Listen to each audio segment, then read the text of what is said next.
Antes que nada, quiero agradecerles a los organizadores de esta magnífica Jornada Internacional de Asma por la invitación a participar como disertante. Y sobre todo quiero agradecerle personalmente a la ideóloga y coordinadora general del Grupo Asma NOA, socia y amiga personal, la doctora Ana María Stock, por permitir hacerme cargo de este tema, que les aseguro resultó no ser tan leve como suponía.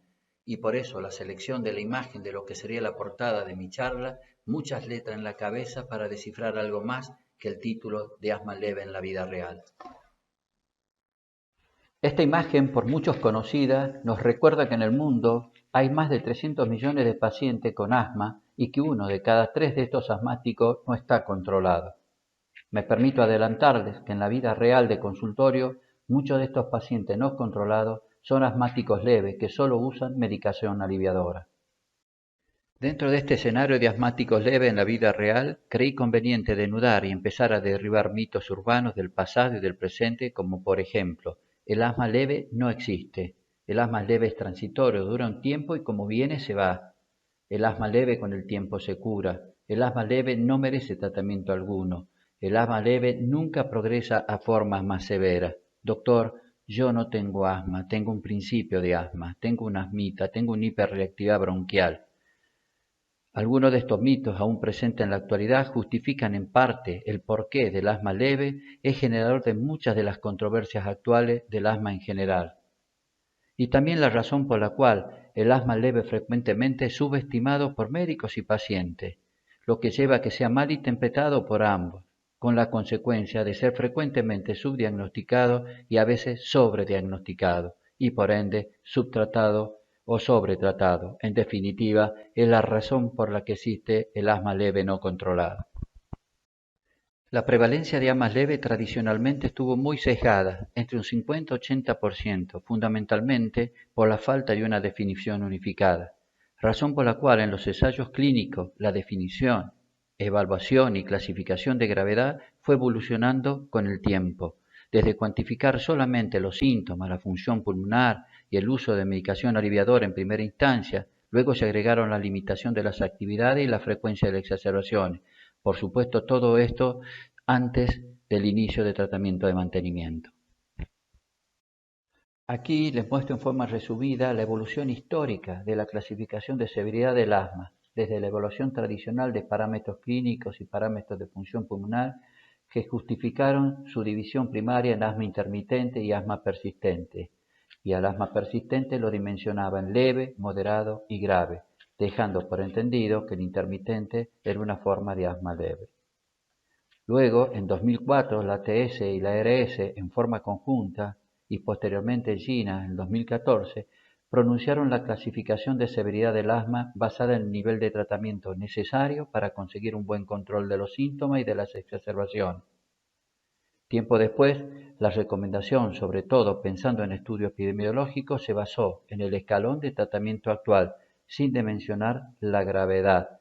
Así el escalón 1 se correspondía con el intermitente, el escalón 2 con el leve, el escalón 3 con el moderado y el escalón 4-5 con el grave. Esto es para la guía GINA. Resumiendo, lo que realmente importa es el control, no la gravedad. Todo este cambio en la clasificación de severidad del asma parece muy interesante, pero cuando cotejamos percepción versus realidad en estudios de la vida real, como el LAIRLA realizado en Latinoamérica, podemos constatar que más del 50% de los asmáticos encuestados padecían de síntomas diurnos, síntomas nocturnos y habían tenido exacerbaciones severas. 70% usaban SABA de rescate en el mes previo y solamente un 6% habían utilizado corticoide inhalado. Cuando se cotejaba percepción versus realidad, se encontró que el 45% de los pacientes consideraban que su asma estaba bien controlado, pero solamente el 2.4% cumplían con los criterios de buen control de GINA. De seguro que en la vida real los médicos y los pacientes no siempre hablan el mismo idioma. En esta instancia se preguntarán, ¿y esto con asma leve qué tiene que ver? Como suelo decir, los pacientes con asma leve son los campeones mundiales en no percibir adecuadamente sus síntomas, a pesar de consumir mucha medicación aliviadora en detrimento de la medicación controladora. Como pueden observar en estos datos obtenidos, Del mismo estudio AERLA, el 60% de los asmáticos promedios leves usaban SABA y solo un 5% usaba corticoides inhalados. Como sabemos, el uso regular o frecuente de SABA se asocia con efectos adversos y los pacientes con asma leve que utilizan más de 3 dispositivos por año, es decir, que tienen entre 300 a 600 veces síntomas asmáticos, tienen un mayor riesgo de visita a sala de emergencia. Ahora, cuando utilizan 12 dispositivos al año, tienen mucho mayor riesgo de muerte. Esto quiere decir que más o menos 2.400 veces al año se sintieron mal. Por eso, el dicho, mi aliviador me da control sobre mi asma, no necesito tratamiento adicional, es para tarjeta roja. Actualmente evaluamos el nivel del control global del asma, por un lado dimensionando la frecuencia de síntomas diurnos y nocturnos, el uso de medicación aliviadora y la limitación de las actividades cotidianas. Por otro lado, evaluamos el riesgo a futuro a través de los posibles cambios en la función pulmonar y la presencia o no de exacerbación en el año previo. En el caso específico del asma leve, debemos profundizar un poco más en estas dimensiones, porque aún persiste el concepto de asma intermitente y persistente, lo que vendría a ser actualmente paso 1, paso 2 de la GINA, que a mi entender y en el escenario de la vida real, tal cual lo refieren los pacientes, sería como tratar de diferenciar la presencia de síntomas que causan problemas ocasionales para la forma intermitente y de síntomas que causan problemas más que ocasionales para la forma persistente. Estoy de acuerdo en lo que todos ustedes deben estar pensando en este momento. Existe una muy finita línea que divide a ambas formas, intermitente y persistente.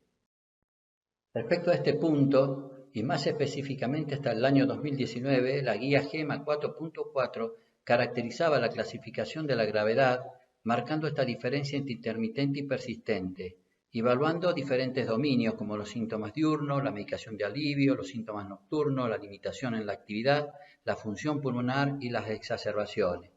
Para ser intermitente, los síntomas diurnos y el uso de SABA de rescate debían puntuar no más de 2 veces a la semana y los síntomas nocturnos más de 2 veces al mes, por supuesto que sin limitación en las actividades y sin presencia de exacerbación. Y estos pacientes no serían merecedores de tratamiento controlador alguno, solo de medicación de rescate. Pero si se fijan bien, para ser persistente basta con pasarse en un punto en la frecuencia de síntomas diurnos y nocturno y en el uso de SABA de rescate. Y en este caso sí sería merecedor de un tratamiento controlador. Nuevamente, una finita línea que determina qué pacientes tienen que recibir medicación aliviadora y qué pacientes merecen recibir tratamiento controlador. Desde hace tiempo considero a esta división un tanto inexplicable y de seguro me posiciono en la vereda de frente de donde concibo una sola forma de asma leve, donde lo intermitente y persistente se encuentran unificados. De todas formas, mi inquietud me llevó a buscar en fuentes calificadas, diccionarios específicos, el significado de los adjetivos intermitente y persistente, ambos provenientes del latín, donde intermitente significa que se interrumpe y se reinicia a intervalos más o menos regulares y esto ocurre de manera reiterada, y donde persistente significa que sigue durando o se mantiene constante durante largo tiempo. Pensando en esto, se me ocurrió graficar mi pensamiento al respecto del asma intermitente. Verán en la línea horizontal la dimensión tiempo en día, mes y año y un observador que la evalúa convenientemente y en forma retrospectiva. En la línea vertical, la dimensión intensidad con la que un fenómeno puede ocurrir, por ejemplo, los síntomas. Me imaginé el componente del asma intermitente como este gráfico en guarda, donde hay una línea basal irregular y una sobreelevación en intensidad que hace una meseta en el tiempo y se repite, pero no tan regularmente. Y a estas sobreelevaciones en meseta las expresé como síntomas diurnos y nocturnos, y el tiempo de duración en semanas y meses. Por supuesto que todo esto en un escenario de ausencia de limitaciones en las actividades, sin cambio en la función pulmonar y sin exacerbaciones, y con el uso de SABA de rescate evaluado para este nivel. Los invito a pensar en la línea basal irregular. Quizás es una expresión de síntomas de asma que el paciente no percibe como propios de la enfermedad, por ejemplo la tos, que harían a este asma intermitente no tan intermitente. Lo más importante de esta gráfica es lo que subyace siempre una inflamación persistente en el tiempo que define al asma y merece ser tratada como tal. Con la fortaleza de este concepto de inflamación, en el asma leve, en la vida real, tenemos como médicos especialistas la obligación de ser pragmáticos sobre conceptos básicos destinados a los pacientes y a los médicos generalistas. Concientizarlos para nunca confundir broncoespasmo con inflamación bronquial. El broncoespasmo no es la génesis ni define al asma, como sí lo hace la inflamación bronquial. Porque si en la vida real de consultorio solo nos dedicamos a informar respecto del asma leve y no a educar, entendiéndose por educar, aquella información dada de tal manera que sea capaz de producir un cambio de conducta en la persona que lo recibe. Entonces estamos concientizando. Si dejamos de hacer eso, pues entonces la visión de los pacientes seguirá siendo la que muestra esta historia de vida a través de imagen.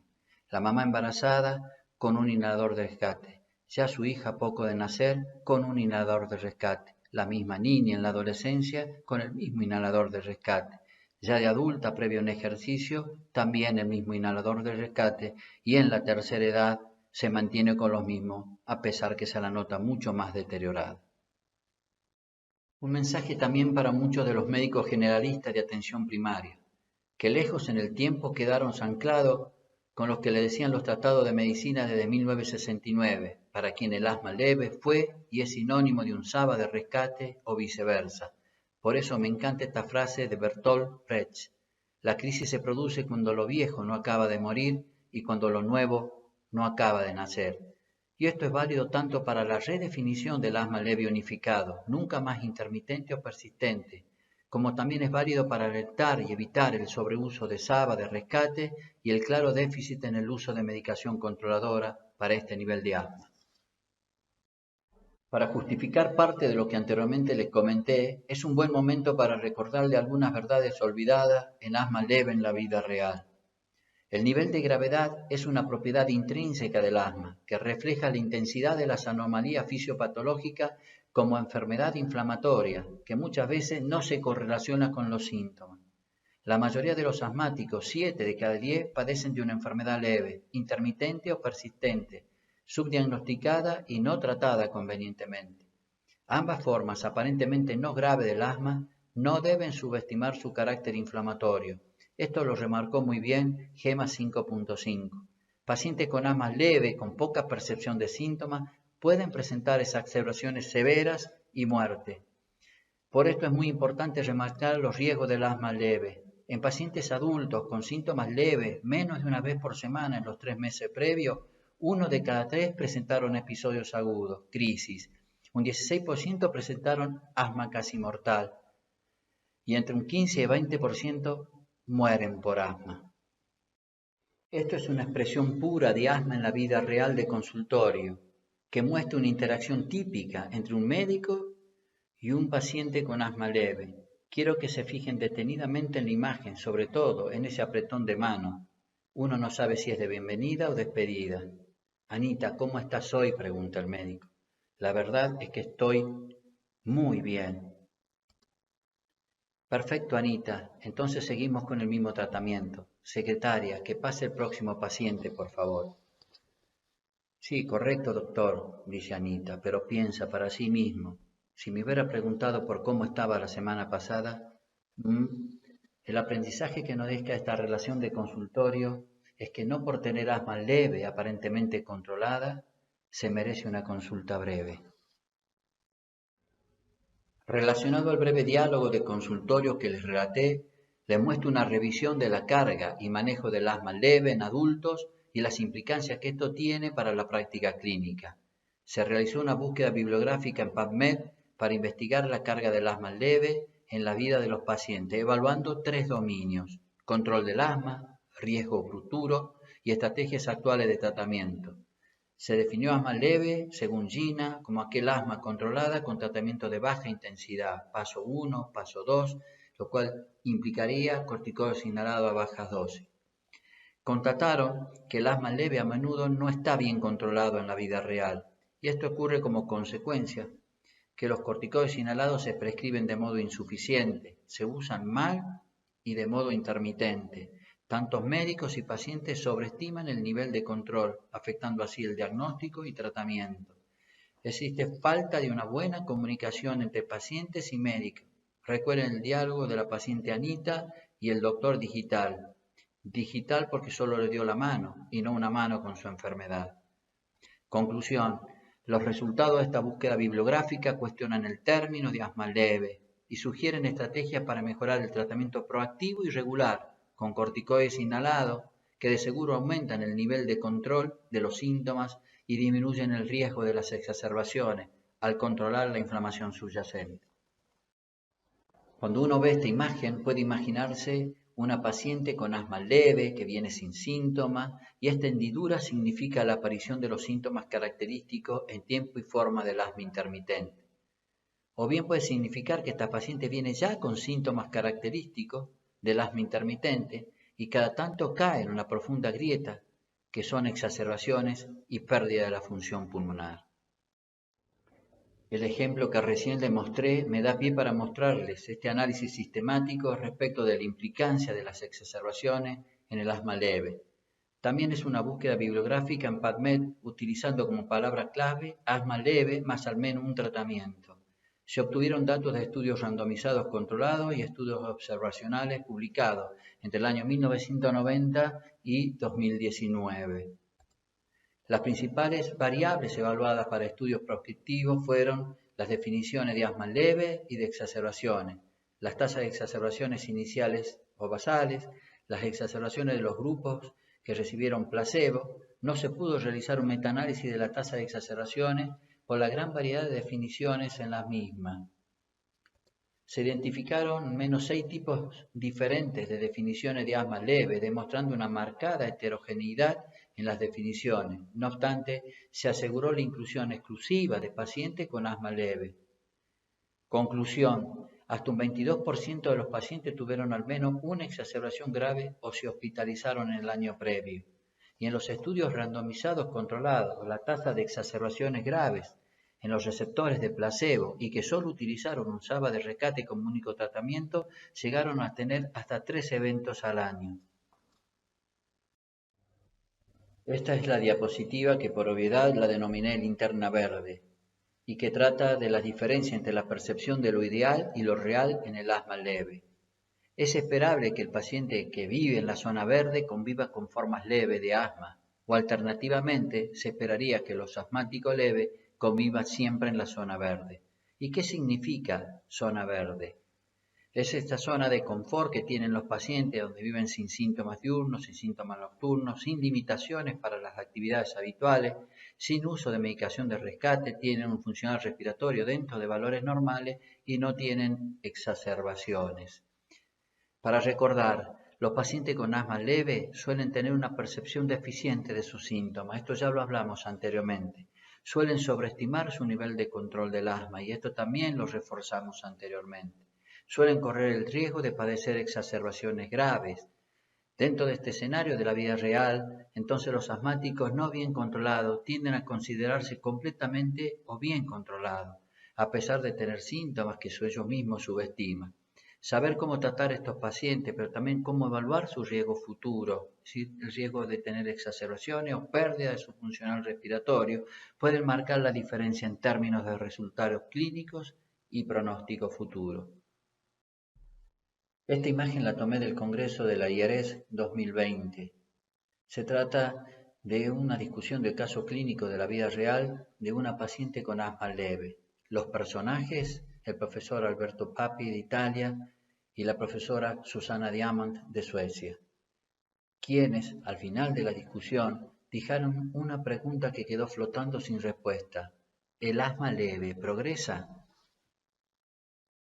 Buscando una respuesta a esta pregunta que había quedado flotando, encontré este trabajo de la Universidad de British Columbia en Canadá, quienes evaluaron las trayectorias a largo plazo del asma leve en la edad adulta y los factores de riesgo que pudieran generar una progresión de la misma.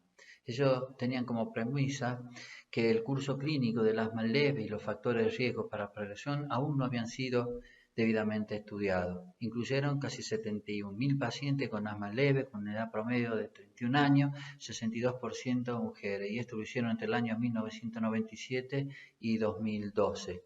Se categorizó la severidad del asma en leve, moderado o severo en base a la intensidad de la medicación antiasmática y la ocurrencia de exacerbaciones. A los 10 años, el 8% de estos pacientes cambiaron de asma leve a moderado o severo. El uso inapropiado de inhaladores de rescate y el ser mayor de edad fueron los determinantes más influyentes para la progresión del asma leve, con un odds ratio de casi 2, es decir, que prácticamente aquellos pacientes que habían utilizado un inhalador de rescate multiplicaban por 2 las chances de tener una progresión hacia una forma de asma más grave.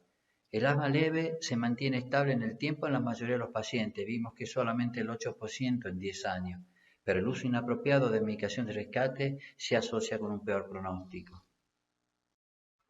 Y para ir finalizando, quiero hacer algunos breves comentarios con respecto a la guía GEMA 5.0, en lo que hace al tratamiento del escalón 1 y escalón 2, que es lo que compete al asma leve. Y ustedes pueden ver que hay dos signos de interrogante, uno mucho más grande y otro más pequeñito abajo a la izquierda. Y el más pequeñito nos está llamando la atención de que la medicación de demanda está incluido dentro de la barra colorada de tratamiento de mantenimiento, y esto debería ser así. El signo más grande es porque yo sigo encontrando ahí un vacío para una enfermedad que es inflamatoria y que no está recibiendo una medicación antiinflamatoria. Para mí este espacio está ocupado por un fantasma que puja por salir y que necesita una identidad propia. Para mí escalón 1 y 2 debería ser uno solo y recibir el mismo tipo de tratamiento. Recién en el escalón de tipo 2, los pacientes son merecedores de un tratamiento controlador. Cuando uno evalúa específicamente el paso 1 y ves que están con tratamiento de demanda con SABA, les quiero mostrar que son pacientes con síntomas diurnos ocasionales, leves y como máximo 2 veces al mes. No tienen síntomas nocturnos, no tienen síntomas entre episodios, no tienen exacerbaciones ni factores de riesgo de exacerbación en el año previo y tienen el uso de SABA a demanda como máximo 2 veces por mes. Si el uso de SABA inhalado a demanda ocurriera más de 2 veces al mes, esto requiere instalar terapia de mantenimiento. Es decir, entre menos de 2 veces por mes y 3 veces por mes hay una delgada línea para diferenciar entre un tratamiento que es solamente medicación de rescate a un tratamiento que es un tratamiento controlador con corticoides inhalados. Y aquí sí estaría apareciendo este fantasma y transformándose en una persona que quiere tener una representación propia. Cuando uno mira GINA 2020, vemos que en el paso 1 ya hay un tratamiento antiinflamatorio, que ahora tenemos este pequeño individuo que lo único que le queda es progresar en el grado de severidad. Para atrás no puede ir, salvo que no reciba el tratamiento conveniente y tuviera que tener exacerbaciones o pérdida de función pulmonar que significa mucho riesgo a futuro.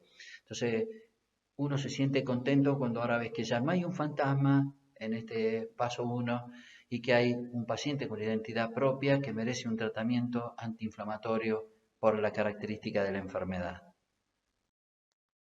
Para finalizar, sería muy bueno recordar que los asmáticos leves son los más numerosos.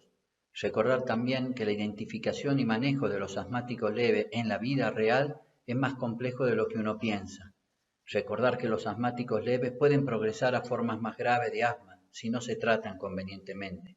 Que así como hay asmáticos graves no controlados, hay asmáticos leves no controlados, no exentos de padecer exacerbaciones severas y desenlaces fatales. Considerar que asma intermitente y persistente pueden convivir como un solo tipo de asma leve y como tal ser tratados.